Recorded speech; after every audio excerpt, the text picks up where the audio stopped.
So guys आज की Friday night SmackDown जो हो रही थी America Airlines Arena Dallas Texas से वो फाइनली एंड हो चुकी है। तो चलिए एक बारी नजर मार लेते हैं और देखते हैं कि तब क्या हुआ जब कोडी रोड्स और द रॉक एक बारी फिर से एक दूसरे के सामने थे। एंड नाउ आप देख रहे हैं रेसलमैनिक्स एंड सब्सक्राइब करना तो बनता है। तो शो की धमाकेदार स्टार्टिंग होती है द मैवरिक लोगन पॉल से जो रिंग में चले आते हैं और कहते हैं डैलिस आप मेरे दिल के बहुत करीब हो, क्योंकि 2 साल पहले यहीं पर मैंने अपना पहला मैच रेसल किया था, लेकिन मैं यहाँ पे तुम्हारा पार्ट भी बनने नहीं आया क्योंकि मैं WWE को टेक ओवर करने आया हूँ, क्योंकि I am the most viral champ of all time. देखो जितना चाहे बू कर लो, बट मैं जब से आया हूँ ना रिकॉर्ड पर रिकॉर्ड बने जा रहे हैं, बड़े से बड़ा होता जा रहा है WWE और वो सीक्रेट मसाला मैं खुद ही हूँ। जिसके बाद वो अपने प्राइम ड्रिंक को प्रमोशन करते हुए कहते हैं कि मेरा लोगो रेसलमेनिया के रिंग के बीच में लगा होगा और मैं वो पहला पर्सन हूँ जिसने इस तरीके से WWE को स्पॉन्सर किया है। जिसके बाद KSI भी रिंग में आ जाते हैं, लेकिन फिर हमें द वाइपर रेंडी ऑर्टन देखने को मिलते हैं जो पहले तो लोगन पॉल को हूल देते हैं, लेकिन RKO खाना पड़ता है KSI को। जिसके बाद वो उनकी प्राइम ड्रिंक को टेस्ट करते हैं और कहते हैं यार बहुत अच्छा है, और बची हुई ड्रिंक को वो KSI के ऊपर गिरा देते हैं और इस सेगमेंट यहीं पर खत्म हो जाता है। नेक्स्ट में नाइट का सबसे पहला मैच देखने को मिलता है जो होता है tag team match रेंडी Orton Kevin Owens versus Grayson Waller and Austin theory. यहाँ बताने के लिए कुछ खास हुआ नहीं, लेकिन एक मैसिव RKO के बाद रेंडी ऑर्टन ने मैच को अपनी टीम के लिए जीत लिया। मैच के एंड होते ही लोगन पॉल रेंडी ऑर्टन पर अटैक करने की कोशिश करते हैं, जिसके चलते आज रेंडी ऑर्टन ऑलमोस्ट केविन ओवेंस को नॉकआउट ही करने वाले थे। एंड कुछ भी अपने साइड पे ना होता देखकर लोगन पॉल चुपके से रिंग से बाहर घसीट जाते हैं and Orton Kevin Owen fist bump करते हुए दिखाई देते हैं और एक म्यूचुअल अंडरस्टैंडिंग दिखाई देती है दोनों के बीच में। फिर कुछ बैकस्टेज मूवमेंट के बाद हमें Bobby Lashley versus Carrion Cross के बीच में एक सिंगल्स मैच देखने को मिलता है और हमेशा की तरह यहाँ पे फिर से जैसे ही बॉबी लैशली जीतने वाले होते हैं AOP आकर अटैक करते हैं। डिस्क्वालिफिकेशन से विनर बॉबी लैशली बन जाते हैं, जिसके बाद स्ट्रीट प्रॉफिट आ जाते हैं और इस इक्वेशन को ज्वाइन कर लेते हैं। लेकिन फिर भी AOP एंड कैरियन क्रॉस का नंबर्स गेम अनअवॉइडेबल था, जहाँ पे एक बारी फिर से बॉबी लैशली एंड कंपनी को मार खानी पड़ती है। इसके बाद हमें एक और सिंगल्स मैच देखने को मिलता है टिफिनी स्ट्रैटन वर्सेस मिचिन के बीच में, जहाँ कुछ भी स्पेशल नहीं हुआ। प्रीटियस मूनसॉट लगाकर टिफिनी बड़े प्यार से मैच को जीत जाती है। नेक्स्ट हमें एंजल गार्जा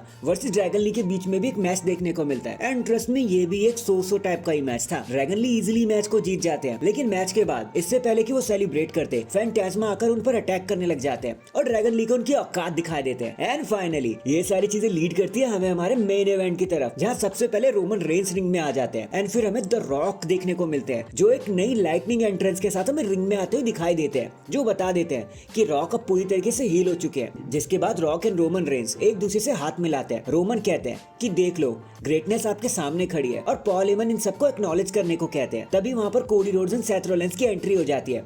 सारे सिक्योरिटी गार्ड्स इन्हें घेर कर खड़े हो जाते हैं। कोडी रोड्स रिंग में आ जाते हैं और कोडी रोड्स कहते हैं कि जानता हूँ ये सब कितना टेंस है, काफी बैड ब्लड है हम चारों के बीच में, लेकिन फिर भी हम सभी क्या 2 मिनट ले सकते हैं इस बड़े मूवमेंट को फील करने के लिए, महसूस करने के लिए। ये बहुत बड़ा पल है। कोडी कहते हैं कि रॉकी मैंने आपके चैलेंज को सुना, लेकिन क्या आपके पास इतनी ताकत है कि आप इस मैच को ऑफिशियल कर पाओ? क्योंकि मैंने देखा था आपने रोमन रेंस को पिछले हफ्ते एक्नॉलेज किया हुआ है, तो क्या पता आपको परमिशन लेनी चाहिए। रॉक कहता है कि यार बकवास बनकर एक्नॉलेज किया मैंने, मैं जानता हूँ क्योंकि हम परिवार है, एक परिवार हमेशा ऐसा ही करता है। और अगर नाइट 1 में तुमने हमें हरा दिया ना तो तुम मजे से अपने फादर की स्टोरी एंड कर लेना, और अगर हम जीत गए तो याद रखना ब्लड लाइन रूल तुम्हें जीने नहीं देगा नाइट 2 में, जहाँ फैंस द रॉक को डायरिया बोलते हैं और फिर सारे सेथ रॉलिंस के साथ हंसने लगते हैं। फिर सेथ रॉलिंस रेज में आता है, रॉक को कहता है कि भाई जिंदगी में कभी तो मुंह बंद कर लिया कर रॉक, हमें तुम्हारी बात नहीं सुननी, हम पहले से ही जानते हैं what is on the line. Industry की इज्जत दांव पर लगी हुई है, हमें सीधे से तुम्हारा चैलेंज एक्सेप्ट हो चुका है, अब निकलो यहाँ से। फिर रोमन रेंस हंसते हुए कहते हैं कि कोडी क्या तुम इस अजीब से ड्रेसअप करने वाले पर्सन को अपना डिसीजन लेने दोगे? पता है ना रेसलमेनिया में तुम्हारा आखिरी चांस है, अब कोई दूसरा चांस नहीं मिलने वाला तुम्हें, तो तुम क्या सेथ को अपने लिए आंसर करने दोगे? क्या ये तुम्हारी तरफ से बोलेगा? जिसके बीच में द रॉक क्या पड़ता है कि कोडी अब ध्यान से सुन, तुम लोग जीतने नहीं वाले,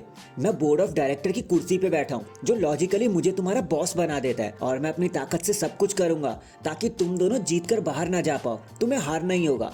और पता है जब हमारी फैमिली हमें देखती है ना तो प्राउड फील करती है, लेकिन जब तुम्हारे पिता दी अमेरिकन ड्रीम डस्टी रोड्स ऊपर से देखते होंगे तो उनको कितनी शर्म आती होगी कि तुम 3 भाई बहन हो। एक तो डैलस काउबॉय की चीयर लीडर ही है, दूसरा भाई हॉल ऑफ फेमर बनने वाला है, और पता है तुम उनसे 20 साल छोटे क्यों हो?